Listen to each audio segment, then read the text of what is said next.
August থেকে নাকি শুরু হবে বিগ বস বাংলার শুটিং, এমনটাই শোনা গিয়েছে বিভিন্ন মহলে। এরই মধ্যে সকলের মনে প্রশ্ন, নতুন শোয়ে প্রতিযোগী হিসাবে দেখা যাবে কাদের? ইন্ডাস্ট্রির অন্দরের আলোচনা, টলিপাড়ার অন্যতম আলোচিত যুগলকে নাকি দেখা যেতে পারে প্রতিযোগী হিসাবে।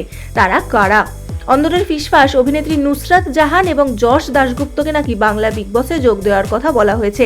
তারা নাকি রাজিও হয়েছেন, যদিও চ্যানেল কর্তৃপক্ষ বা অভিনেতা অভিনেত্রীদের তরফে এখনো চূড়ান্তভাবে কিছু জানানো হয়নি। শোনা যাচ্ছে কারা এই খেলায় যোগ দেবেন সে ব্যাপারে খুবই গোপনীয়তা রক্ষা করা হচ্ছে।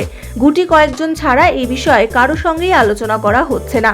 যশ নুসরাত ছাড়াও উঠে আসছে আরও একটি নাম। শোনা যাচ্ছে অভিনেতা অনিন্দ্য চট্টোপাধ্যায়কেও দেখা যেতে পারে এই প্রতিযোগিতায়। তবে অভিনেতাও এই বিষয়ে এখনো কোনো মন্তব্য করেননি প্রকাশ্যে। এছাড়াও শোনা গিয়েছিল এই প্রতিযোগিতায় যোগ দেওয়ার ডাক পেয়েছিলেন উষসী চক্রবর্তী, লোকনাথ দে, জিতু কমল, তিথি বসু সহ আরও অনেকে। কিন্তু দুর্গাপূজার সময় মুম্বাইয়ে বিগ বসের বাড়িতে আটকে থাকা মানে নাকি অনেকেরই আর্থিক ক্ষতি। কারণ দুর্গাপূজার সময় কলকাতার তারকাদের অনেক বিজ্ঞাপনী কাজ আসে। ওই সময় পুজোর উদ্বোধনেও শিল্পীদের আয়ের একটা বড় রাস্তা। এই কথা ভেবেই নাকি অনেকে মুম্বাইয়ের প্রস্তাব ফিরিয়েছেন।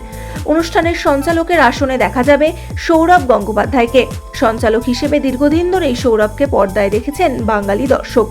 তো বন্ধুরা, এই বিষয়ে তোমাদের কি মতামত জানাতে পারো কমেন্টে। আর এরকমই অনেক নতুন আপডেট পেতে সাবস্ক্রাইব টলিফেস।